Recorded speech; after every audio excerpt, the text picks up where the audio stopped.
our joint event. It's an amazing international event of so many groups. And again, thank you so much for coming. And we have a distinguished speaker, Vivek Wadhwa, and Angelica as the moderator. And before we start, let me just introduce all the groups quickly. So I represent the Entrepreneurs Club, which was founded in 2003. It's mostly a Russian-speaking club, but it has a lot of other nationalities join the club. And mostly we have high-tech executives, entrepreneurs, and other professionals in the club. And our members speak Russian, English, Hebrew, and many European languages. We're headquartered here in the Silicon Valley, but we have offices in San Francisco, in Moscow, in New York, in Tel Aviv. We're opening an office in Washington, in Singapore, and in São Paulo.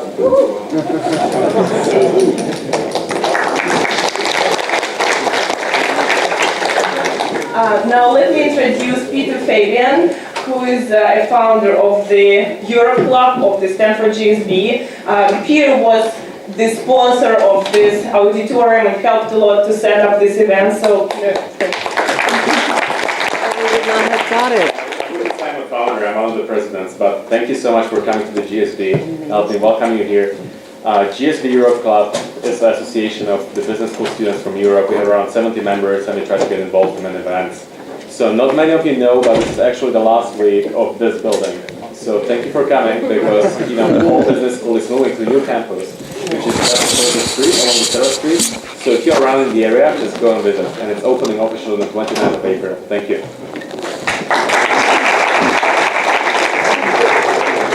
and next one is Olivier Minkowski, the head of the Silicon French Club. If you enjoyed the food today, that's just because of him. And his helpers. Thank you very much. You want to say that one? No, I'll go next. Yeah, so Silicon French is a Francophile, European Francophile Business Association. We have about 5,000 people in the Bay Area. It's part of Interfrench, which is about 20,000 people in 30 countries. We are having different meetings, part just with Silicon French people, part which is in association with other groups like now. I hope you really enjoy the food. We try to bring, as today, good cheese, good wine, and create good business.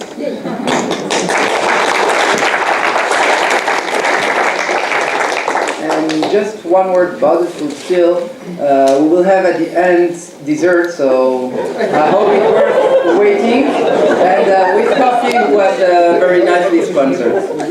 Yes. So, Great. And now let me introduce you Carolyn Reynolds from the German Association. Hi, I'm Caroline Reynolds, the Executive Director of the German American Business Association. We are a non-profit organization, independent non-profit organization that promotes business between Germany and the US. So we were founded by local German business people and not in any way related to the German government. So we are a group of, like everyone else here, I think we're all mainly based on volunteers and put together events on different kinds of technology topics. So we're very glad to be here tonight among the other groups. We always love to do events with our partner groups. It's always nice to mix with the other groups, and we look forward to more events together.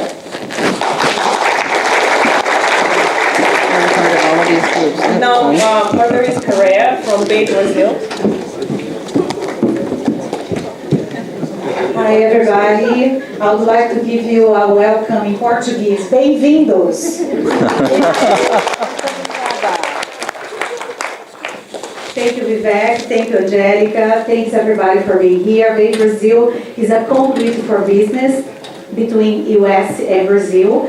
Besides promoting events with our wonderful partners here tonight, we also have events of our own. We are putting together a workshop doing business with Brazil next month, and we just launched a series on female executives that is called Global Women's Journey check it out and come to our event as well. Thank you so much.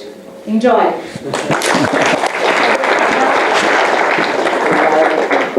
Moshe Graha, Israeli entrepreneur. Hi, I'm Moshe Braka, and I'm really glad to be here. We're a very small group. Israeli is, it's a small country, but we have a lot of entrepreneurs, and we're glad to be here, and we're glad to do this great event with so many of our, fellow countrymen from different places in the world. And since I'm the last one, I'll turn over the stage to you two. Moshe, wait, time out. Moshe, I'm looking for someone to invite me to Israel, by the way. I've been looking for an excuse to get to Israel for a year now. No one's invited me there. Now's the time. You have full invitation. Let's go. Right. Our partner is founder of Plug and Play, Saeed Amidi.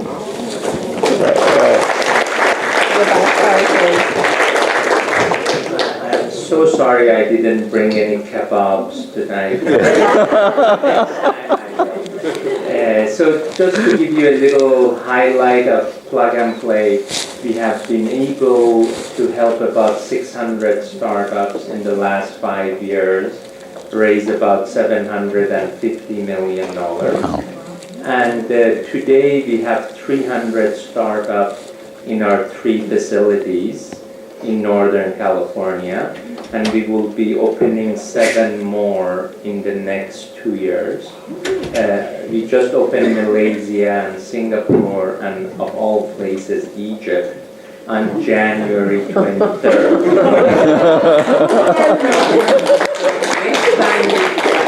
Saeed, and how's that going? It's actually going well. We have 7 startups there, and they are more eager than ever to be in touch with the globe. But what we do is we help startups get funding. We invest, personally I invest in 1 or 2 startups per month, usually co-investment with Sequoia, DFJ, Norwest, etc. And we kind of take whatever the startup journey is and we accelerate it, and we increase their chances of success by 2x. That's a pretty big statement, so you have to keep proving that. Thank you so much, and it's great to do this with we have the American Israeli Chamber of Commerce at our facility, and it's great to do this with all the other partners. And we are for-profit, which is different. We are not. All right, now let's go back to the event, and let me introduce to you our moderator, Angelica. Angelica is a master of communication. Oops. That's okay. We can wing this, Anna. I still want my fire. I know. She promised me a fireside chat. There's no fire here. We failed. She teaches at Stanford, and Continuing she traveled all over the world and brought her clients from all over the world. She's the author of 2 books, They Made It, and she's a co-author of Communicating the American Way. And so now she's going to moderate our distinguished guest, Vivek Wadhwa. Perfect. Okay, is this on? Yes. You can hear me? I have such a loud voice, I probably don't even need it. So Vivek, on your site it says academic, researcher, writer, entrepreneur. Talk about yourself in those terms, and we really also want to hear, I think most of you don't realize he's famous as a writer, famous for a lot of ideas he's had, but about the entrepreneurship, what companies you founded. Give us a little background. What I call myself is a tech guy lost in academia. Because if you look at my background, I used to be a computer programmer. I worked my way up the ranks, became a project manager. I built some technology which was quite revolutionary in that I was back at First Boston in the 80s when we were trying to redo all the systems in-house to run on a client server, and ended up solving some problems and building some revolutionary new technology. And it was so successful that First Boston built its entire technology based on that. And IBM came to us and offered to fund the creation of a startup. So we had the investment bank providing the technology. We had the technology company providing the capital. And we started a company, and I became an entrepreneur by mistake. I never imagined growing up that I would ever be doing anything rather than writing code. You got to realize when I was 17, I came across someone who showed me some computer punched cards and told me about computers. And that was my ambition, my dream, was to write code for the rest of my life. That was the ultimate thing for me. So for me to be here, the famous Vivek Wadhwa, as she called me, I'm sort of thinking, oh my God, what was she drinking? Or what was she smoking when she wrote that? About the background as an academic. He works no less for, let's see, Duke, Emory, Harvard, Berkeley, and now Singularity in the summer. Right. Wow. So it shows you can fool a lot of people all the time. Because if you look at my qualifications, I'm an MBA. In academia, they rip you apart if you don't have a PhD from the right school. You've got to realize that when you publish papers in academia, you challenge and the paper becomes successful, which means it gets downloaded more than 200 times. You're considered to be a huge success. When I joined academia in 2005, I wrote one paper in which we looked at the engineering graduation rates of India, China versus the USA. And within the first 6 or 8 weeks, it was downloaded 40,000 times. And so much so that paper ended up reaching the White House. And President Bush invited my dean at the engineering school at Duke University to the White House to discuss Professor Wadhwa's research. And I said, oh my God, this tech guy who happens to be in academia, they're taking him so seriously. This country is really screwed up. So that was my initiation in academia. And as soon as that paper went out, it was, like I said, the fact that it was downloaded 40,000 times versus 200 times means that I crossed all the lines, all the boundaries. And I was amazed at the amount of venom that was directed at me. Forget about me coming to Silicon Valley and saying that the VCs suck and that they discriminate against women and everyone else in the world. Everyone except young white boys, right? Forget about that, okay? Going to academia and challenging the norms and so on was so out of the realm of possibility that I started getting attacked left, right, and center. They started throwing words at me like I'd never heard before, like counterfactuals. I had no idea what a counterfactual was. I still don't. Yeah, I know. I still don't either, but I won't admit that. And then they started challenging me and everything. But having been a tech executive, you become pretty tough. In the tech world, you're used to failure, you're used to attack, you're used to fighting back, and you're used to being outspoken. So I fought back. I took on everyone that challenged me. And then I said, screw you bastards, I'm going to now build on my research and take it much further. And I didn't end up doing more research on outsourcing and globalization. And every paper I wrote from there onwards created a storm of controversy. So let me ask you this. So being so wonderfully outspoken, isn't this nice in this day and age of everyone being so correct? Finally, someone who says what he thinks. I just think that is I've always loved him for it, Dave. Exactly. Angelica, you've got to realize that when I joined Duke University, I was trying to take a year off from the tech world. What happened was I'd had a heart attack. Yeah. And that was my life-changing event. If I went back to the tech world, I would have had another one. So I wanted to take it easy for a while. So my wife insisted that I don't start another company. I take it easy for a while. So I joined Duke University. It was a country club. If you go to the Duke campus, it's really beautiful. It's Stanford. Walk around here. It's like a country club, isn't it? So I was taking a year off. And I didn't even bother to ask for salary. I asked for medical benefits. So they gave me minimum wage plus medical benefits. That was my deal at Duke. So ever since then, or have they raised it? They've raised it a little bit, but okay. Not much more. Okay. But the point is that my attitude was I had nothing to lose. So they're going to fire me from Duke. I'll have to get a real job and make $200,000 more than I'm making right now. Right. So I never had anything to lose. So we're waiting for someone to fire me. Well, what I wanted you to tell the audience, since I've heard these great, Vivek tells wonderful stories. I'm going to try to get him to tell at least one. But right now, so you've been invited because of your outspoken articles to Japan, Chile, and Russia, and they were all trying to recreate Silicon Valley. Of course, after your visit, they probably wised up. But what advice did you give them, and also what to my Brazilian friends? Who should I pick on? The Russians are here. The Russians are here. Pick on the Russians. Let's pick on Russia right now.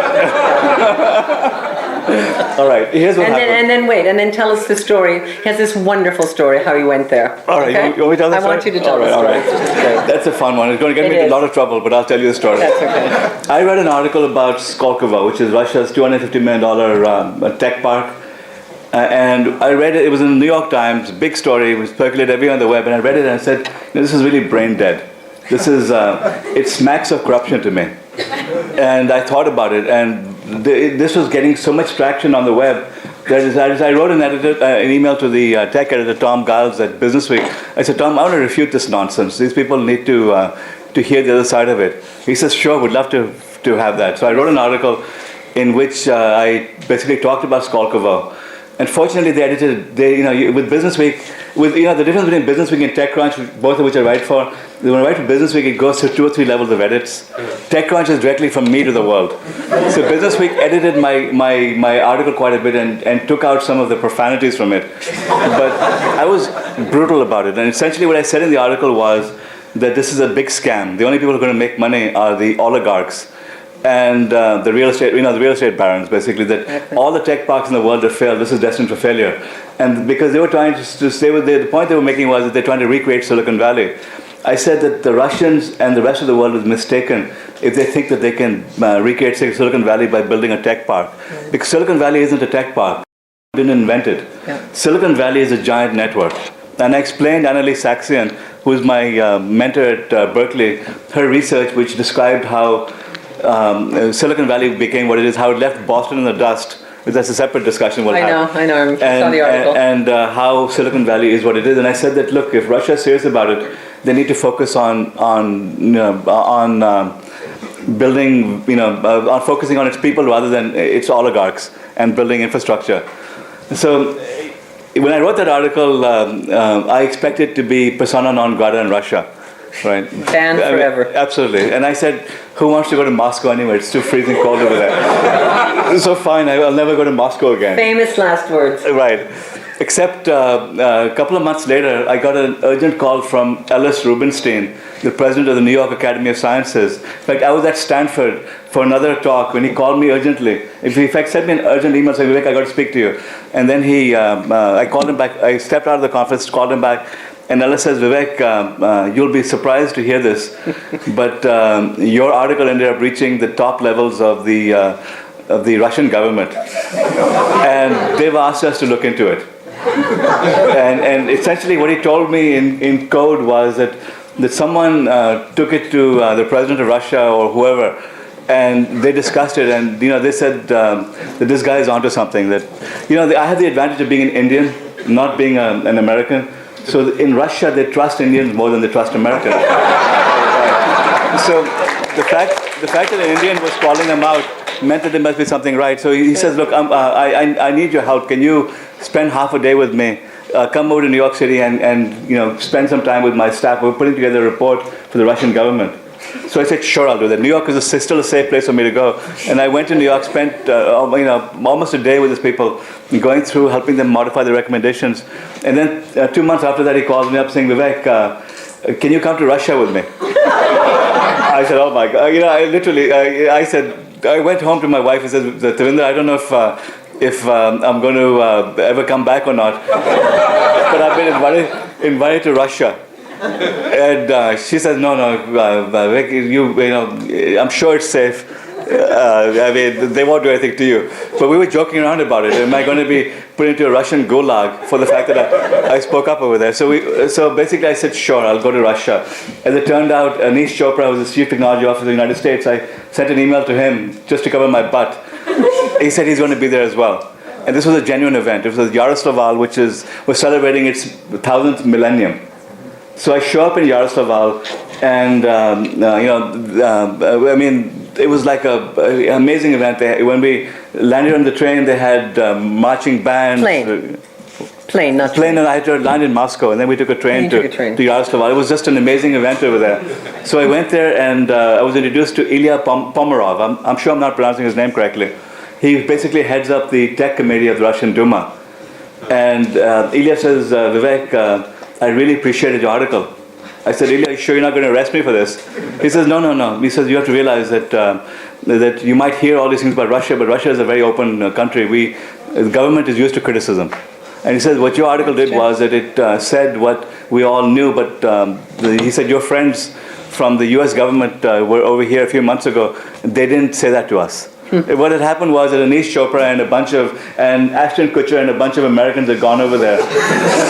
And of course, when you have a US delegation, US government delegation, they went there, they blessed it, and said, "Yeah, this is wonderful. It'll just go ahead and do it." They told them what they wanted to hear. Especially Ashton Kutcher. Yeah. Wow. He's a super tech guru these days. Okay. Yeah, he knows how to tweet. Right. He knows how to tweet. Right. Sure. So, but he said basically was that you're telling the truth over here, and we appreciate that.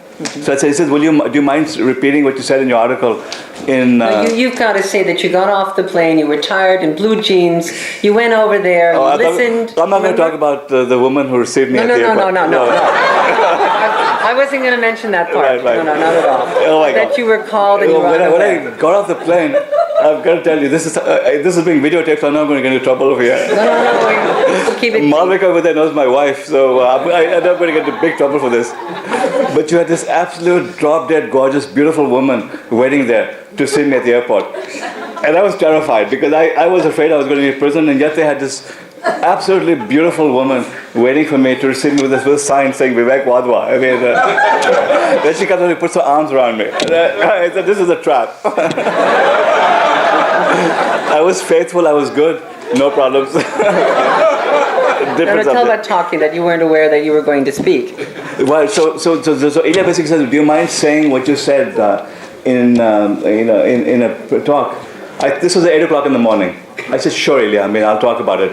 So 9:05, I'm in a different, so they had multiple, there were 550 people there, including a who's who from the Russian Duma and world heads of state, Angela Merkel and Silvio Berlusconi and who's who, Indian former president Abdul Kalam, the Korean Korean premier, you had the vice premier of China there. These are the color people over there. And then you had a who's who of the Russian Duma there. So 9:05, I get an urgent message on my iPhone saying, we're waiting for you in this meeting. And I'm thinking, how in the world do the Russians know my US number enough to send me an SMS? I did not give my Russian number, my number to anyone. Yet I received an SMS on my phone saying, we're waiting for you. So, basically I walked out, I went to a different meeting, and it was a round table, and the mayor of Moscow was there. Who was that? What's that? Yuri Loshkov. And then you had also this guy who stood up to Boris Yeltsin, very famous. It's like a who's who of Russia seemed to be at this table, a round table with 12 people on it. And Ilya Pomerov was sitting there. Next to them, they had my name tag over there, and they were waiting for me. This thing was being broadcast all over. And you had no clue ahead of time. I had no. So this was a morning session. I went up and I gave my spiel. I survived it. It's okay. Because there were only small round table with about 50 people sitting around it. So I thought I was done. Okay. So now you have the afternoon session. With 12 o'clock noon is when they have the big session. When you have the center stage. You have the president sitting on the stage, and then you have 550 people sitting there. You have the heads of state and everything. And first I was sitting next to Abdul Kalam, the Indian president. I thought, what a huge honor. So I'm sitting back. I was literally sitting in the front over there, and the most boring speeches possible. You had the Chinese premier start up because the Russians had to suck up to the Chinese. So they started off with the Chinese vice premier giving a completely boring, brain-dead talk. And I'm sitting there with my translation headset on, falling asleep. And I was tweeting, literally, saying, at such and such an event in Yaroslav, would rather be at the dentist. And then you had then you had the Korean premier up there. And by the time he was done, they all had 12 minutes each. That was what the rules were, 12 minutes each. I said, enough of this. I took my headset off and put it aside. And then I hear Vivek Wadhwa, Duke University, and I was tweeting and I was yawning. And I look up and there's Ilya sitting there with the 5 Russians, and then you had the 2 premiers over there. And Ilya looks at me and says, please. And I'm saying, what the, hell is going on over here? What in heavens, right. And basically they expected me to go up and talk for 12 minutes. Because I knew it was 12 minutes because they had the clock there with the reverse countdown. And I had no idea what I was supposed to say. So that was, so I went up and I basically said, on my way up, I said, well, they're not going to shoot me after this because it's too public. Everyone knows you're there. Everyone knows I'm here. What do I have to lose? So I'm just going to rip into them. And that's exactly what I did. I went up there and I talked about the fact that I said, Ilya, thank you for inviting me. I assumed you invited me because you want me to tell you why Skokov was going to fail. So what did you advise them to do? I basically said that it's destined for disaster. It doesn't work. That no tech park in the world has worked before. The problem is that the regional planners assume that what it takes is a tech park, and you can subsidize industries and throw venture capital at it, and that's what it takes to build innovation. False. Every single tech park in the world so far, and there have been hundreds of them, have failed. Every single, 100% of all tech parks have failed. That's on the other hand, look at Russia. I had outsourced to Russia in the early soon after the fall of the Iron Curtain. I said, look, what do you have over here? You have the most educated people in the world. I said, so much so that the CIA feared you. Okay, you have, really, their education system is amazing. Russian science and engineering education is amongst the best in the world. And it's prestigious for children to study engineering over there. Unlike here, where they're called geeks and nerds, in Russia, scientists and engineers are looked up to, still. The best universities have the best curriculum. So I said, so you have, number one, you have very strong education, very strong bench. Number two, you have great engineers and scientists. I didn't say this, but the hint was you've been stealing enough American technology, you know how it works. But you've got great knowledge over there. Absolutely. Your people are not afraid of standing up to authority, despite the fact that it was a communist system. What happens in Russia versus the USA is that in the USA, corporations are autocratic. They're communist. Society is democratic. It's the reverse in Russia. Society is autocratic. Corporations are democratic. The workers have as much say as we have in public society over here. Here, you work for a company, you fart in the wrong place, you get fired. Really. I'm talking to Silicon Valley crowd, but the fact is that you're at the whim of the executives of the companies. In Russia, it's a lot more democratic within society. So I said, you have a workforce that's ready to challenge authority. And I went through all the Russian strengths and I said, okay, here's what you should do. First of all, I told them about the loophole in the patent system, which they didn't seem to understand, because Ilya in the morning conversations had also told me that, Vivek, there's a lot of pressure we're getting to join the WTO because they want us to adhere to global patents and so on.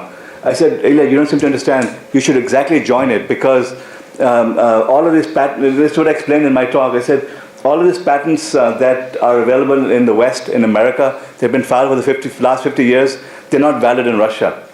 So what you could be doing is taking almost any invention in America and replicating it. And I said that in my talk, that the iPhone could be replicated in Russia legally. And it can be marketed to most of the world legally. In America, we're handicapped by the patent system.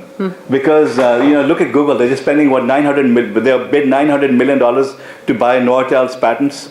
It's become an arms race, even within tech, that you can't do anything because you're afraid of someone suing you for patents. So if you're a startup building a sensible startup, you have to worry that if you achieve success, you'll have Google suing you now. You'll have Microsoft suing you because it's become an arms race. The advantage Russia has, it's not bound by American laws because Americans haven't filed patents there. So it's a patent-free zone. I explained this to them. Wow. I had the American ambassador sitting in the audience over there. I could tell, I had met him beforehand. He was literally going white in the face. Anish Chopra, the US Digital Technology officer over there, was looking at me, saying, Vivek, what are you saying over here? But the fact is that the Russians have the ability to build technologies we can't build over here. And they have the engineers and the scientists who are as competent, I would argue more competent than the average Americans are. So I said, well, why are you obsessed with trying to build a Silicon Valley? Build a Russian, your own type of technology, your own technology hubs over here. And I got a standing ovation practically after that. I had the head of the Russian Academy of Sciences come up to shake my hand. I had the mayor of Yaroslav ask me to come back.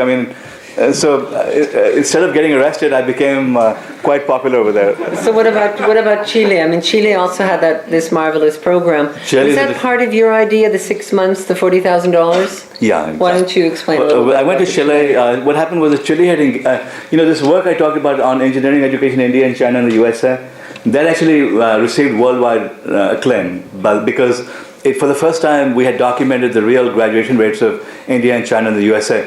By the way, today there was a front-page Wall Street Journal article which echoed what I had written in 2006 and 2007 and 2008. I had written articles about it. Somehow the Wall Street Journal woke up on it and copied what I had been writing without giving me credit for it. I was so pissed that I tweeted about it. I brought it to the attention of Mary Kissel, who was on the Wall Street Journal's editorial board, saying, this is outrageous. The New York Times has done that to me a couple of times. I was quiet about it, but a front-page Wall Street Journal article is crossing the line. So what they did was that they echoed my research. So in any case, the Chileans had read my work. They engaged my group to do a study on Chile's education system. We spent 6 months on it. So I had looked at all of the data on Chile and how it was working. And what I realized was that it's such a small country with such a small population that really can't be an outsourcing hub the way they wanted to make it. Chile had invested $800 million or something to that effect on trying to be an outsourcing hub, and $700 million, and they had an $800 million industry, which is all fine. So they invited me over to Santiago for a major conference, and they offered me to introduce me to a who's who of the Chilean government, and they thought that I would come back and write glowing articles about Chile. Instead, I went there and I spent some time with professors over there. I met entrepreneurs. I met the people at the conference, and I went back to them and I said, look, you folks are sadly mistaken if you think you're going to build an outsourcing hub here. It's not going to happen. Your clusters that you've invested so much money in, destined for failure. I told them everything they didn't want to hear. Now, to their credit, they listened. They said, okay, Professor, what should we do? I said, first of all, you don't have the population here to build your own technology hub, because as happens in most countries in the world, and even in most places in America, there's fear of failure, that you can't change culture overnight. So I said, what you need to do is to import entrepreneurs. Right now, America is suffering from a massive reverse brain drain. Leverage the heck out of it. Bring them over here. So and then Nico Shea, who was here at Stanford, I spent some time with him, and he had been invited by the Chilean Minister of Economy to come back and have innovation for Chile. So he and I brainstormed on it, and he went and implemented Startup Chile, by which they offer $40,000 to any entrepreneur anywhere in the world that wants to go and bootstrap there. No strings attached, no conditions, they want nothing back in return. All they're doing is the goal is to bring in 1,000 entrepreneurs over the next 3 years who go and live in Santiago or anywhere else in Chile for for 6 months or more. And you have 120 right now? What they've done is that they brought in 25 on a pilot basis, because what happens is that there's always resistance to that. Imagine if... From whom? From the locals, because you're offering foreigners money to come and start companies when the locals can't. So there's always resistance. So they piloted the program. Resistance from the locals because they were afraid that the foreigners would steal their ideas or crowd them out or something. The exact opposite happened. Exactly what I told Nico would happen is that the foreigners who start hiring locals, who start networking in with them, they'd enhance the quality of the local ecosystem. There are a lot of great people over there, but bringing in these foreigners who have foreign contacts, foreign ideas, would make everyone smarter and better. That's exactly what began to happen over there. So now they're scaling it up, and they're bringing in another 200 companies in the next 3 months or so. Wow, fabulous. It's a runaway success so far. So what I wanted to do, by the way, ask Vivek maybe another question, and then have you answer pose your questions only, no comments, questions, and then go back and ask him some. So you don't have to wait until afterwards for any Q&A. I think there's a microphone there, and there's a microphone there. If you had any question now in a couple of minutes, you could go up there. Is that it, Stas? Where are you? Margarita, we don't have any mics that go around? Let me try. Okay, I don't know. I don't remember what our plan was. So tell me a little bit about India and China. I remember I read your articles. They're already doing quite a lot in developing, and they're not trying to recreate Silicon Valley. They're both different. China succeeds because of its government. The government basically has mandated infrastructure development, and they've gotten it. Government has mandated innovation, and they haven't gotten that, because governments cannot mandate innovation. The Chinese have spent tens of billions of dollars in trying to come up with innovative capacity. They haven't been able to do it. So instead, what the Chinese government does is steal American technology, Western technology, on a scale unprecedented in American history, in world history. That they're outright ripping off Western technologies and replicating them. China is a giant copying machine. Okay. But do you think it'll be forever? I mean, I think many Chinese are entrepreneurial. Because what's happened is that you have China state enterprise dominates industry, State enterprise cannot innovate.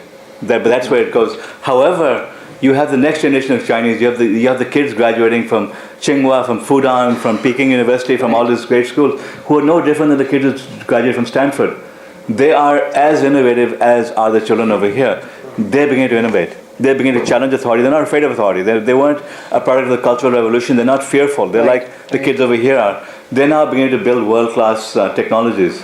Now the question is, will the government let them succeed once they achieve, once they become mid-sized companies or large-sized companies? Don't know. But the fact is that that's China. India's the exact opposite. India's government is Chinese government is extremely corrupt also. Indian government is equally corrupt but completely incompetent. However, but at least democratic, right? Right, at least democratic. However, people in India are not afraid of challenging authority. That it's a national pastime to work around government in every way you can. The result is it's very much like America. What do we do over here? We work around government. We despise the government. Silicon Valley, why is it successful? Because there's no government over here. I mean, in San Francisco, if you read TechCrunch right now, they're upset about government trying to tax the heck out of Silicon Valley, and even San Francisco government backed off. So there's a lot of common here between here and India in the fact it's a messy democracy. We have corruption here as well. I mean, we don't call it corruption, we call it lobbying, but it's the same thing. Right? I mean, the fact that you can't get sensible legislation. Thank you. So both India and the US have a lot in common over here.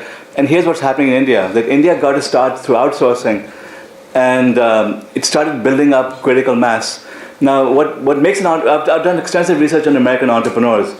American entrepreneurs are not 17-year-old college dropouts as the VCs like to believe. They fantasize about that. The average entrepreneur is probably what we see in this room over here. There are a lot of people in this room who are middle-aged. The average age of this room is probably about 40, believe it or not.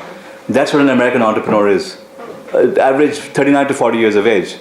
They start companies because they're tired of working. They have experience, they have knowledge, they know the industry, they have savings. They reach an age when they come to the point that they feel that if they continue working for this company, they're going to be miserable and resentful because they have great ideas which haven't been exploited. So they start companies. The few become risk takers and start companies. The same exact thing is happening in India. That you have an outsourcing industry that employed hundreds of thousands of people, now getting into the millions of people. The outsourcing industry, on average, is about 15 years old right now. In America, the average the average immigrant starts in a company after 13 years. The average American starts a company after 15 to 17 years of experience. So the same thing is happening in India, that you have these people who've been working for the Infosys, the Wipros, the Satyams, who are now tired of working for these white people in America who are making them maintain their garbage legacy systems. And they want to start their own companies. And that's what they're doing. So you're seeing entrepreneurship on a scale unprecedented in Indian history. Tech entrepreneurship is what I'm talking about. You're seeing hundreds of startups in every city. And they're truly innovating. What they're doing is that they're, rather than some of them are building the same old Twitter and Facebook apps because they read TechCrunch. The majority of them are not. The majority of them are trying to solve local problems. That they're socially aware, socially active, and trying to solve the problems of poverty, problems of hunger, solve the problems of distribution, the problems of information, and so on and so on. So there's a lot of activity happening. Are they looking to go global, or is it first India? Again, you can't generalize over here, but if I was to generalize, I would say that the majority of them are solving Indian problems. Yeah. But again, you've got to realize that these people have made 2 or 3 or 4 or 5 or 10 times what the locals do. They have savings which are healthy savings. They're now looking to give back to society. They're looking to solve the problems because they're already far ahead of their parents. They want to give back to society. So they're solving domestic problems, which is what the encouraging thing about India is.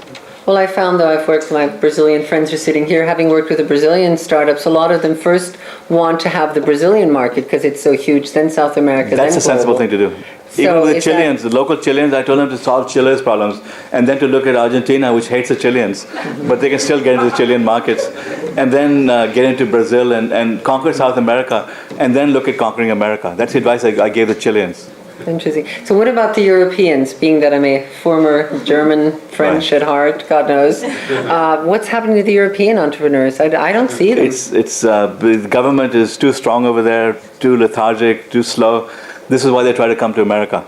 It's, I mean, Germany is somehow broken out of it more than other countries have. This is why the economy is doing well. But even there, you have so many restrictions on entrepreneurship that it's not fulfilling its potential. Because, I mean, I don't see, does anyone know any German startups here? I mean, I'm sure there are some. Or anyone here from a German startup? Yeah, there are a bunch of people there. Okay, great. Yeah.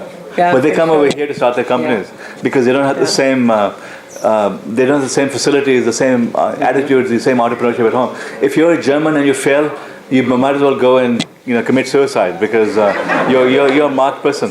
I know, absolutely. Anyone have any question they want to ask, or else I will just plug ahead. There was a microphone, so that was. I can hear you. I'll repeat your question. Yeah, wait. There's Margarisi. Do you want to come over? You're down.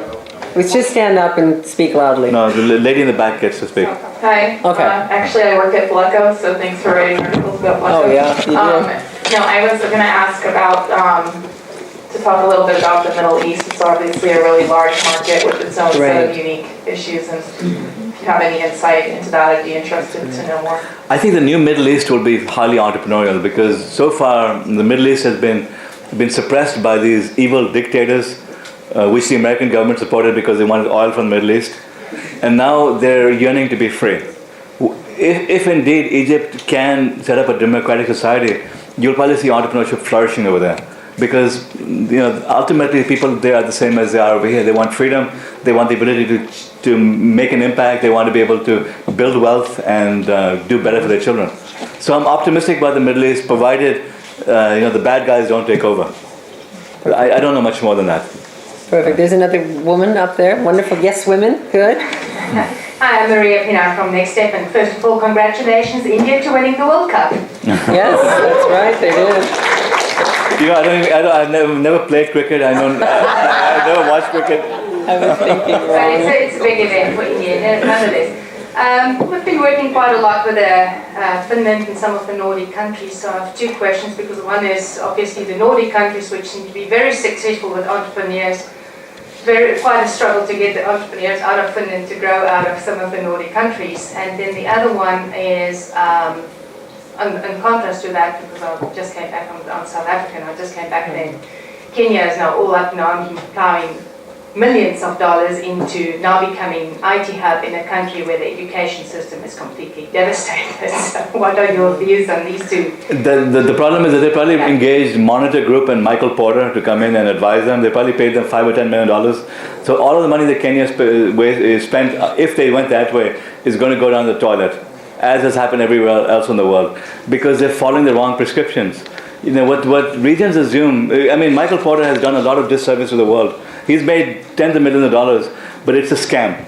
Because what he's done is to take the same methodology and apply it everywhere else in the world. He says, I haven't done it. The Japanese didn't follow me. The Japanese spent $20 billion on following his book to the word. Vivek, maybe give a little insight, very short though, Michael Porter. What his theory is that if you take a tech center, if you have fancy industrial park, you have a research university, you subsidize specific industries, you pick winners, and then you provide venture capital, the magic will happen. Because what he observed was that successful clusters that have been built over the world had those characteristics. But just because they have those characteristics doesn't mean that you can create those ingredients and the magic happens. It doesn't work like that. As I said, and I've been very vocal about this. In fact, I wrote a piece for the Chronicle of Higher Education, which is sacred, prestigious academic land, in which I said this, in which I challenged academia to provide one example of a tech cluster that's worked anywhere in the world.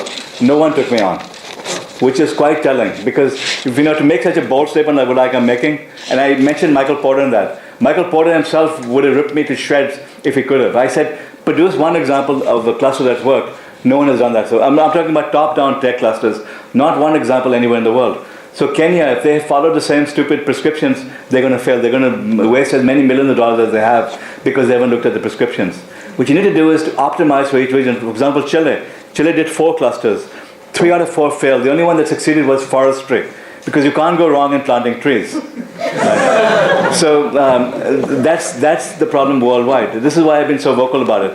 I'm most likely going to be working with Malaysia and looking at their region. I'm working with a couple of regions in America. My friends in Brazil have been pressuring me to come there, and I'd love to spend some time in Brazil.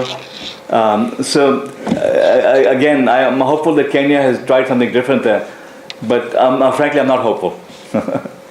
Go ahead, he was next. What do you think about Britain cutting jobs and spending tens of millions of pounds on building Silicon Roundabout in London? I tweeted about Startup Britain being a giant press release, so that it's even more, I mean, not a giant Groupon, basically. I looked through it, and I thought it was a complete joke. What they're saying is that, they had all the local merchants come up with all these coupons they're going to give entrepreneurs, brain dead. I haven't spent enough time there to look at the system, but I don't think it's optimal. I'm not optimistic about it. You know which country's going to invite him next, right? maybe in front of the Queen. Right. Maybe something. I would tell the Queen off, frankly. You will? I would. Oh my goodness. Okay. All right. Hi, my name is Angelica Amir, and my question is, I see important part of the incentive of the entrepreneur. I see the market, and eventually it is not kind of driven, let's say, in a materialistic way. They know that they can become millionaire or billionaire. And in the last few years, the markets didn't prove themselves as efficient as they used to be, and maybe they embedded also some corruption, or as you mentioned, could be that this is something that other countries eventually they can improve on what happens in US and give more incentive to their locals.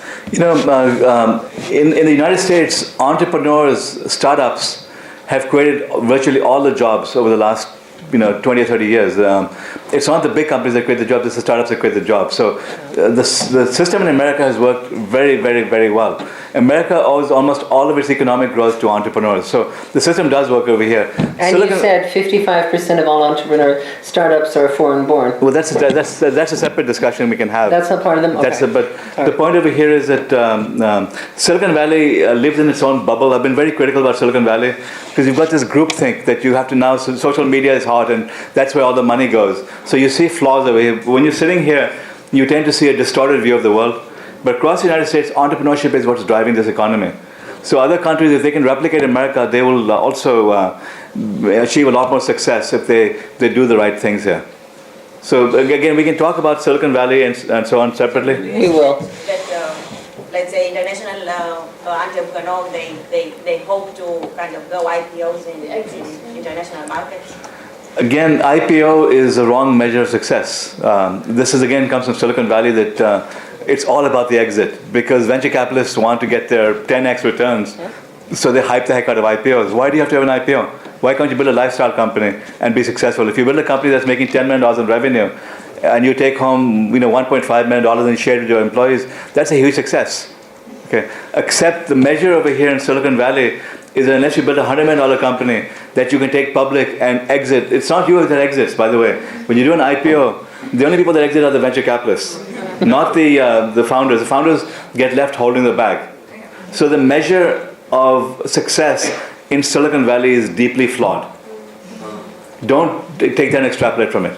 There are many, many other better models. And again, the good news is that Silicon Valley is just one small part of America. A lot of innovation comes from it.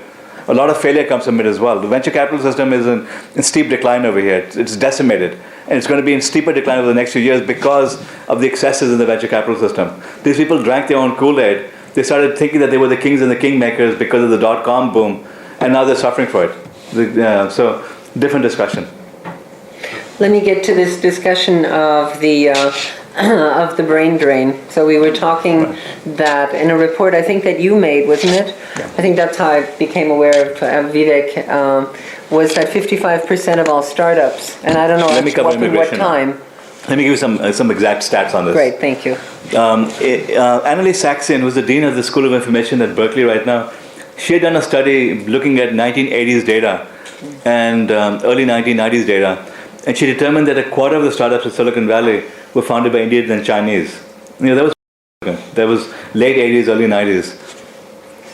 I had contacted her on a different subject, and I asked her, well, what's the latest? This is in the 2000s, 2006 is when I contacted her. I said, well, what's happened after that? She said, there's no new data on this thing. So I decided to update her research. What we found basically was, we looked across the nation. We called up 2,000 companies across America, and we asked them a simple question. Tell us if your CEO or your CTO is foreign born, and if so, which country? Why CEO and CTO? Because in any tech company, as you folks know, both are equally important. Mm-hmm. They can be the same person like Bill Gates was, but the company's success depends equally on both people, right? What we found shocked us. In fact, I was amazed at what we learned. We found was that the trend that started in Silicon Valley had become a nationwide phenomenon. In the sample that we took from 1995 to 2005, a quarter of all the companies nationwide were founded by immigrants. In Silicon Valley, the proportion was 52.4% of Silicon Valley's companies were started by immigrants. And the biggest surprise to me was that Indians were the most hyperactive company starters. They're not only good at making babies, they're also good at making companies in America. that they founded more than the next 4 groups combined. That 15.5% of Silicon Valley's companies, 1 out of every 7, have an Indian founder or a CTO, Indian CEO or a CTO, which is mind-blowing. And we can talk about why Indians were successful, because that's a separate discussion. Well, what I'm interested in, and what's I think is very scary, and that's how I also became aware of your research, is about the brain drain. Okay, so let's talk about that. So we also looked at patent filings from the United States. Another shocker, that a quarter of all the global patents being filed from the United States. I'm not talking about the US PTO filings. The US Patent Trademark Office database, 90% of it is garbage. You have everyone and their brothers basically filing silly little patents. The WIPO database, the World Intellectual Property Organization, is based in Geneva. It costs a lot of money to file global patents. We looked at that database to see the valuable patents. We found was a quarter of all the patents from America had foreign national authors. And that number had increased by 337% over 8 years. We compared that to the influx of immigrants, and there was no such correlation. So what we found basically was that the foreign national contribution had increased dramatically over an 8-year period of time. And we started digging into that, because I knew that there were a lot of people coming in on H-1B visas, there were a lot of students coming in. There was the in thing in the 90s and the 2000s was to bring in foreigners on temporary visas. Mm-hmm. I also knew that I also had many of my students were beginning to tell me that they couldn't get visas, they couldn't get green cards, and so on. So I tried to find the backlog of people waiting for green cards. We went to the State Department, Homeland Security, everywhere, trying to get an estimate of how many legal skilled immigrants were waiting for green cards. And there was no such estimate. So I teamed up with an ex-commissioner of the INS, of the Immigration Nationalization Service, Willie Haasser from NYU. She was a guru in this. And we created our own estimate, and we were stunned at what we learned. Guess what? We keep talking about the 12 million illegals that jumped over the border. This whole debate about amnesty and illegal immigration, focus on the 12 million number. There are 1 million skilled immigrants and their families waiting for green cards in the United States. And this is as of... And they live here. In the United States who are here legally. And this is as of 3 years ago. The number has probably increased. My guess is probably 1.25 million right now, waiting for green cards. There are no visas available for them.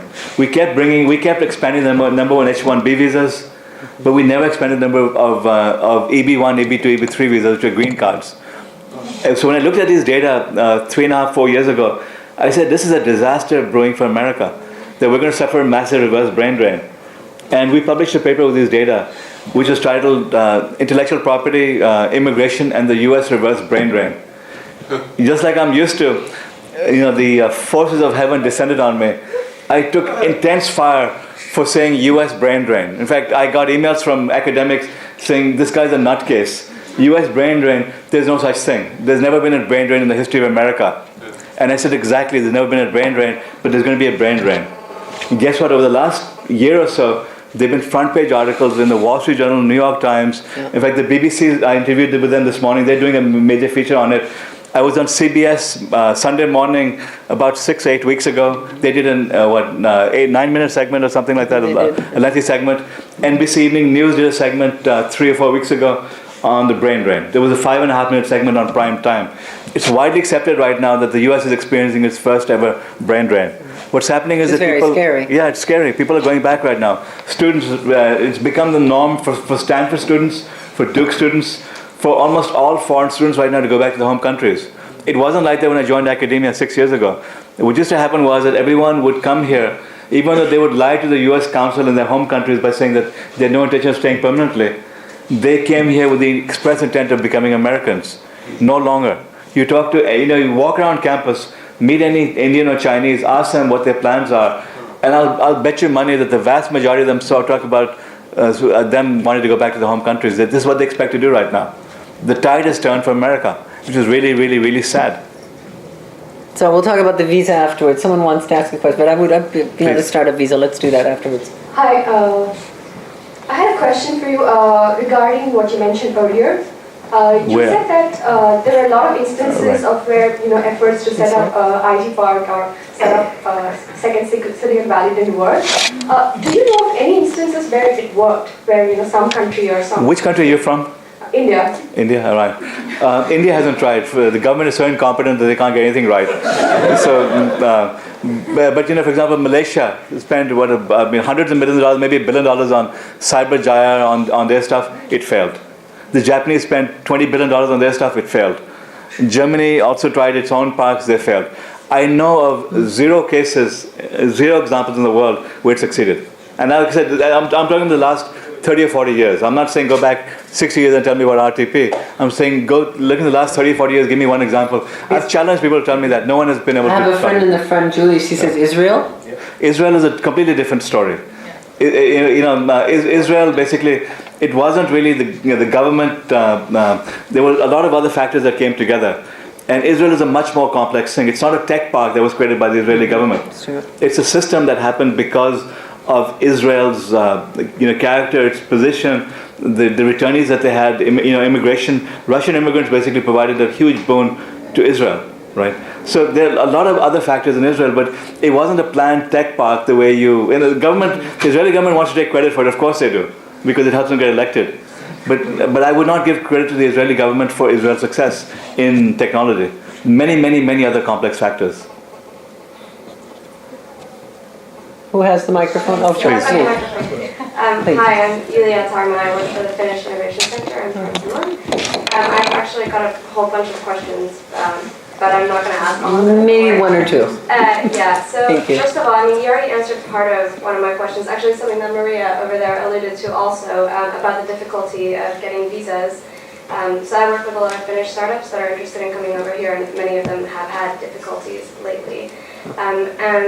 So my question was, do you see that changing, seeing as you're relatively knowledgeable on all the statistics, etc., of all this stuff over the past few years? 2 weeks ago I was confident because the startup visa, the original version of startup visa was really bad. It was a venture capitalist visa. And despite the fact that Brad Feld, Eric Ries, Dave McClure, and company are good friends of mine, I took them on. I actually wrote a Business Week article and I wrote a TechCrunch article about why we need to fix a flawed startup visa. And they were furious at me. Dave McClure, he basically tweets in anger at everyone, but he was really, really angry. Profanities on Twitter for me challenging the startup visa. But what happened was that my articles actually did have the right impact. They went to Senator Lugar's office. Senator Lugar read them. He told his staff to fix the visa, and they did. The legislation that was proposed by Senator Lugar is a Republican. You got to realize the Republicans and Democrats working together is like the Israelis and the Iranians working together, right? Or maybe even worse than that. So here you had this Kerry and Lugar working together, coming up with very sensible startup visa legislation. So I declared success on it. I was so proud of it. I wrote a TechCrunch article saying, hey, they listen to me. Look at me now. Except last week, Anish Chopra, the USD Chief Technology Officer, was over here. We went out drinking the night before. We talked about it. He wouldn't quite answer my question, so I put him on the spot at the Economist Summit at Berkeley. And I said, so tell me, my friend, what's President Obama's stance on it? And he dropped a bombshell there. He said, the president is going to make it part of comprehensive immigration reform, which is the kiss of death. Which means that unless we legalize these 12 million illegals, they're not going to give visas to the Finns who want to come here. They're not going to give visas to the Egyptians or the Chinese or anywhere else in the world that's going to come here. So what's happened is that the Hispanic lobby, again, they have some very valid, we do need to resolve the issue of illegal immigration and and the poorest, unfortunate, unskilled immigrants have come over here. I'm very sympathetic to that cause. But to hold up the startup visa until we fix the amnesty issue is outrageous. Because the problem is that if we wait 5 years, which is how long it's going to take right now, we're going to have to have an election, and then the next president is probably going to have to tackle this issue. Your friends from Finland will be long gone. The students from Stanford will be long gone. A lot of people in this room will be long gone because they have lots of opportunities abroad.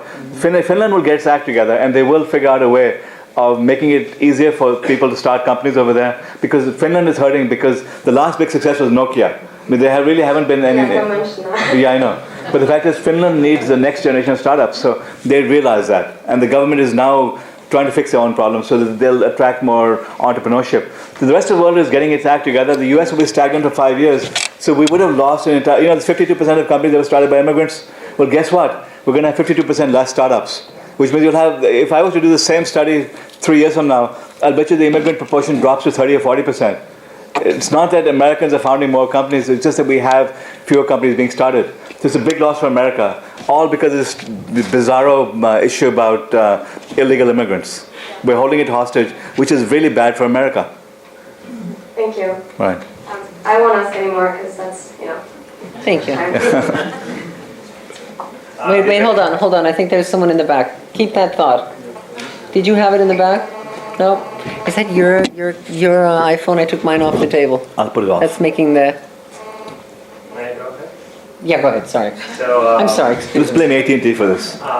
Yeah, absolutely. If Russia is not in WTO and it doesn't have a strong patent law, how are Russian startups going to protect their IP and make sure that they get high margins on their investment? That's actually an advantage for Russia. I used to believe, if 2 or 3 years ago I actually wrote articles for Business Week in which I was lauding the patent system and talking about why companies should file patents and so on. I used to believe that it was an advantage to have a strong patent regime. In technology in particular, not in every area, in some areas you need patents. In technologies, patents inhibit innovation. Because think about it, if you're a startup here, are you worried about patents? The only reason you file patents is because your venture capitalists give you higher valuations if you have a patent. Right? There's no other reason for filing a patent. And the other reason for filing a patent is in case you get sued by Google, you have to do an exchange with them. You don't file, for someone who's not an entrepreneur, you don't file a patent because you're afraid it can be stolen. It really doesn't, no, because your only protection is moving very, very rapidly. What gives you an advantage as an entrepreneur in building a company is to keep, because when if you have a patent really is an idea. Ideas are worthless, okay? So you have an idea, but what makes you successful is not the idea, is a business model that you build around the idea. Understanding the market, understanding distribution, understanding your customers, and then adapting the idea to the needs of your customers. You can't keep patenting all that stuff. So the patent is almost provides you with zero protection in the tech area. Speed to market, and understanding customers' business models are what you need. So the Russians really have an advantage. They can take almost any technology that's been patented here. This $1 billion worth of patents that Google is buying, they can take them and build new solutions there. Forget about the USA. Let them market them in Russia, in India, in China, in South America, in the rest of the civilized world where American patents aren't valid, which is most of the world. Leave America alone. What will happen is that if these technologies become so successful abroad, then the Russians can buy a patent from Google to bring the technology into the United States. Wow. Amazing. Yeah. Hello. You seem to be quite vocal against government action for tech parks and startups. What would you say would be the alternative? Would it be just free enterprise and small government, or? You do need government. You do need the government to build infrastructure. For example, in India, what's holding entrepreneurs back is the fact that the roads are crumbling. There's no way to get. So are ours. Yeah, I know. But so the government needs to build roads. It needs to provide defense. It needs to clear the deck so that entrepreneurs can do their thing. But the governments can't make innovation happen. They also need to improve education. Like in India, what the government needs to do is get out of the way and let education thrive over there. It's blocking everything. So the governments can be inhibitors versus enablers. So even in the United States, what can the government do? What it can do is, this is because I've been looking into how can the U.S. keep its edge. One of the big problems in America is that entire industries are being wiped out. Mm-hmm. What we need to do is to provide workforce education, which means that when the automotive industry, rather than trying to bail GM out, we should have let it fail and let 100 new startups happen, which would have come up with innovative new products which could have taken the world on. Instead, we bailed GM out, right? What we should have done instead is we should have provided, instead of providing unemployment insurance, which is what the norm over here is, so that people can sit at home and drool and look for jobs, we should turn that into education insurance. So instead of, so that you find you get your 3 months of unemployment insurance, but if you want more than that, you have to go to school. Training. You go, and we should turn our community colleges into trade schools, so you retrain people in new vocations. I mean, that is one thing we in Europe do have. Yeah, It's a big advantage. over. What Germany has done is that when you're unemployed there, you get to retrain yourself and you get to improve your skills. So Germany has basically succeeded by specializing and moving up the ladder in terms of technology. We're not doing that here. We're throwing it in unemployment insurance so that people get paid for being home and getting depressed. Right. So those are smart things that the government can do. Yes, but you talked about Chile, who made some direct actions to combat cultural fear of failure. So. America could do the startup visa if you want, and startup visa will cost zero. It'll produce jobs in America. So that even they're not doing because of stupid politics. So Chile had to do it because why would anyone else go down to the middle of nowhere if they weren't getting a bribe? Great wine. Right. Great wine, but that's not enough. Right. So by providing a $40,000 subsidy, you can go and live there for 6 months for free, basically. Bootstrap your company, it's a no-brainer. That's why they're offering you $40,000, because you can live comfortably on that money. That's great. Before I get to the question, let me ask one of you. So what are the challenges Silicon Valley is facing, and how are they going to meet them? Besides not enough engineers? Silicon Valley has its own problems. I mean, frankly, it'll work itself out. I mean, I'm optimistic. But even though I attack the venture capitalists and I get negative about it, I'm very optimistic about Silicon. This is why I moved here. This is why I believe in this ecosystem, because it has a way of reinventing itself. Yeah, fine. You'll have. Right now we've got all this Russian money coming in, sloshing around the system. We've got hundreds of billions of dollars going into stupid valuations for companies. I celebrate that, because what's going to happen is, for once, the big guys are going to lose their shirts. Let them, because they're doing stupid things. Let them crash and burn. In the meantime, there's so much energy over here. What about the lack of engineers? What about America not turning out enough engineers? Well, that's a challenge. Problem? Salaries are rising because we're not letting the foreigners in. The simple solution would be to double, triple the number of green cards, double, triple the number of H-1B visas. Let companies bring in the best and the brightest from all over the world. That'll get salaries, because ultimately happens is that it's like because people argue that we have enough talent in America, we're graduating enough engineers. The trouble is that Silicon Valley doesn't hire average engineers; it hires the superstars. It's like in an athlete basically saying we have enough people who can play football. Yeah, anyone in this room could learn how to play football, but the fact is that they're not going to be an athlete. They're not going to be an all-star. What you want is, the reason why Silicon Valley, why America is what it is because we bring in the best and the brightest from all over the world. They make the natives work harder. They make them compete. They make them sweat, and the best survive. That's what makes this country what it is. We're cutting that off right now because of our stupid immigration policies. But despite that, I'm still optimistic that there's enough critical mass here that Silicon Valley will find its own way. Perfect. Right. Perfect. So we have about another 7 minutes. Who has the microphone? Hey, my name is Himanshu. I'm actually a traveling student here, but it's been one of the best things today to hear you say all the stuff that you Where is have. the magician? I got a question for you regarding what you just mentioned. So actually I'm thinking, like, we as entrepreneurs, despite all the unfortunate actions that government has taken all over the world, as you mentioned, do you feel there's something we can do to perhaps play a part in hopefully changing their actions in the future? No. If you're an entrepreneur, make yourself successful. Go and build $1 billion company and then bribe the politicians with that money to do some sensible policies. What I mean is give donations and get Obama to come to your house by giving him a big donation and stuff like that. That's all you can do. If you're an entrepreneur, make yourself successful. Don't worry about the rest of the world. Solve the world's problems by all means. This is what I've been encouraging entrepreneurs to do, is rather than building the stupid Facebook apps, go and solve real problems. Go and solve American problems, solve global problems. So and make yourself a billionaire by doing that, and then you can worry about giving back to the world. Right. Whoever has the mic. Yeah. I don't have a mic. You're over there? Hold on. He was there before, sorry.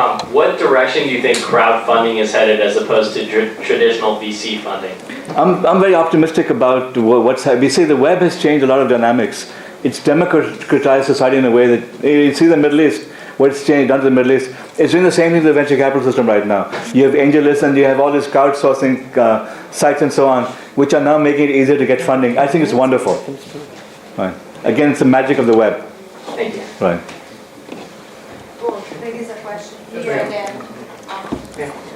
There's been a lot of criticism. There aren't too many women in management positions. Yeah, you're not kidding. And I'm just curious, what's your feeling on this? I mean, is that, how do you... He just wrote an article on that. I've written several articles on that. I've taken a lot of fire from that. And what are your, thoughts? I mean, do you think it's going to... The deck is stacked against women in the tech world, that there's discrimination against them, there's bias, they have a hard time raising funding, they're discouraged from becoming entrepreneurs, they're discouraged from being tech. There's a major problem over here. But what can you do about it? My solution to that hasn't been that you can't do affirmative action, you can't beat up companies for not hiring women. What you have to do basically is now, getting back to this, we didn't talk about why have Indians been successful. 30 years ago, if you had a room like this, you would have seen no Indian faces. If you did a survey of all the Indian CEOs, 0% would have been founders of companies 30, 35 years ago. Today, 1 out of every 7 is. How did that happen?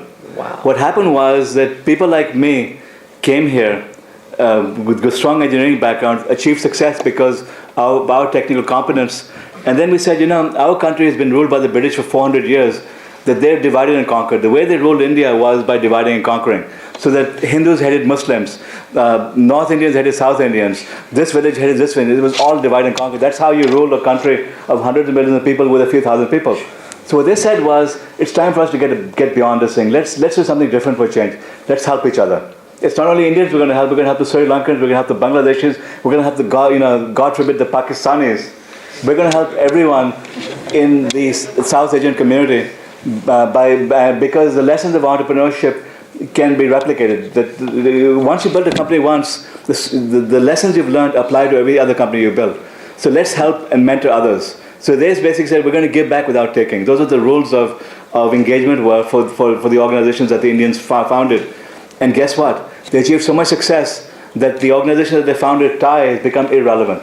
TIE basically was a major force in Silicon Valley 20 years ago. Now, I'll bet you most of the people here are not even members of TIE. It's irrelevant. TIE, the Indus Entrepreneurs. The Indus Entrepreneurs. Now what's happened is that they become part of the ecosystem, that they attend events like this versus attending TIE events. Because Indians don't need TIE anymore. That they become pervasive, the stereotypes have changed. I mean, it used to be that the VCs would only fund white-owned male companies. Well, guess what? If you're an Indian right now, you're likely to get your phone call returned from Kleiner Perkins faster than a white guy will. Because the perception is that he's Indian, he must be smart, right? So what did Indians do? That they helped each other and they lifted themselves out of this rut. That's what women need to do. They need to help each other. And women have not been, it's changing. There's a lot of this, there's a lot of positive action over here. The women are founding groups to help each other, which is wonderful. This is why every women's event I get invited to, I'm going to New York for NC Witch Summit in May. I'm going to June, all the way to London for ASTIA Summit in London. I did a talk a couple of days ago at Alley to the Valley, a few days ago at Alley to the Valley. Every women's event I get invited to, I go to at my own cost even. Because it's my way of helping them out, that they have to help each other. That's the solution for women entrepreneurship. Hey, let's give them a hand for that. Ladies, that's great. Thank you.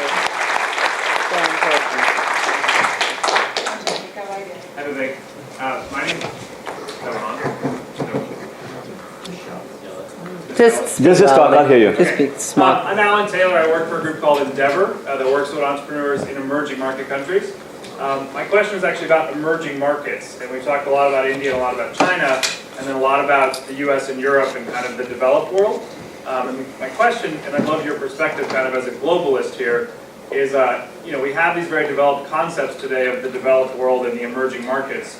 If you look 10, 15, 20 years into the future, do you think that will still exist, or do you think it'll go away? First of all, I'm a big fan of Endeavor. I think what you folks are doing is wonderful. But and I also think the emerging markets will emerge very rapidly. Brazil is already rising very rapidly. You'll have a number of other economies rising. So gone are the days when America was, it was only, you had the US and you had the evil empire, Russia. Or reversed, if you're in Russia, you had the good and the evil empire, America, right? They used to be the two forces out there. Now you have China rising, you have India rising, you have Brazil rising, you're going to have a whole bunch of other countries rising. So now you're going to see a lot of other rising economies, and America is going to be one of many great countries doing a lot of things. And by the way, as far as endeavor and emerging economies go, I think that the business model of trying to build innovation there is flawed right now. Even the Chinese haven't been able to do it. What you need to do is to start importing technologies that have worked in other countries and localizing them. Once you've built the ecosystem there, once they've learned how to adapt it, because this is what the Chinese are doing. Chinese are doing it, deliberately, stealing left, right, and center. You don't need to do it. You can license it. You can do it legally. License the technologies, adapt them to the local environment, and then once you've succeeded there, you'll find that the same effect happens that is happening in India. That you'll have people with experience who have knowledge of global markets who can now start building great products. So I'm optimistic about what you're doing, by the way. Thank you. Right. Anyone else have a? Sorry, he was waiting first. Go ahead. Speaking of Silicon Valley, there's all this talk right now. Oh, did I interrupt? No. No. That's a keep going. So speaking of Silicon Valley, there's all this talk right now about bubble, no bubble. Do you have an opinion on that? Oh yeah, there's definitely a bubble. But that's what I'm saying. The good news is that the bubble is going to get the rich guys, the greedy investors, the investment banks, and so on, who are pouring all their money into it. They're going to blow themselves up, which is great. Let it happen. In the meantime, the entrepreneurs win. If you're at Facebook or Twitter, you make out like a bandit because they're buying you out. You're getting IPO valuations without all the legal risks that come with selling your stock. So it's wonderful. I love this bubble. Please. This gentleman is waiting forever. Can you hear me okay? Yes. Yeah. Good. I liked what you said about the VCs, that they were drinking their own Kool-Aid. And they deserve to drink it because they've really been doing some dumb things. And they have no accountability whatsoever. They don't sign NDAs. It's just a race for the next Google with respect to them. But let's go back to, and I'm going to raise the American... But you can ask the question too, right? You can ask the question too, please. Thank you. The question is, as we go back to this country, America, and specifically Silicon Valley, we have, and with due respect to the 1 million people waiting for visas and so forth, there are a lot of American entrepreneurs that are shut out at this point in time, even here in the Valley. And they don't, friends and family, VCs, all that money has dried up. They've got no place to go. And so with respect to all of the wisdom that I've heard from you, give it a shot and let me understand what you think would be a direction for American entrepreneurs, many of which I hope are sitting here in this audience from Stanford. Well, first of all, the big problem for American entrepreneurs and all entrepreneurs is the stereotype that people like you are too old to start companies, which is false. That's false. Two startups, as a matter of fact. Yeah, I understand. But the successful entrepreneurs, the research we did, there were twice as many over 60 as there were under 20. Wow. Twice as many over 50 as under 25 who were successful entrepreneurs. So the assumption that the VCs basically are dead wrong over here. So they discriminate against the foreigners just like they discriminate against the locals. So that's a total separate issue. What has to happen basically is that, the good news is that the VCs are irrelevant. That 90% of successful startups are not founded by venture capitalists. So our perception that we're dependent on venture capitalists getting the act together, it's flawed. 84% of the Inc. 500 were not funded by venture capitalists. So if you're an older entrepreneur, if you're an American, go and build your company. Just don't assume that you're going to get venture capital. You can do it without them. That's all I can say. Okay, last question back there. Assuming globalization and the next 20 years we see basically an equal playing field, what is the most fertile ground for an entrepreneur? I'm American probably since the 1600s, came over on a boat. But should I go somewhere else? You don't look that old. Huh? You don't look that old. That's a good one. My advice to you is to travel to Brazil. Yes. It's a great place to go because it's a very large market. Yes. Travel to China, travel to India, go and learn global markets because the products you build because moving forward 10 to 15 years, the US is going to be one of many successful economies. You have to have a global perspective. Gone are the days when you could focus only on the United States as your market. You have to understand global markets. So if you really want to build a successful company, learn global markets and then think big. But make sure you learn some of the languages. It really helps. All right, with that, thank you very, very much. You want to say a few words? Fabulous as always. Right. Did I light a big enough fire, by the way? She promised me a fireside chat. That was a big enough fire. You mentioned there is some dessert outside, so don't miss that and have fun. Perfect. Thank you. Can't believe that you did that for us. Thank you so much, Vivek. With all the stuff that you're doing, fabulous. No, it's really good. All right, I will contact your friends.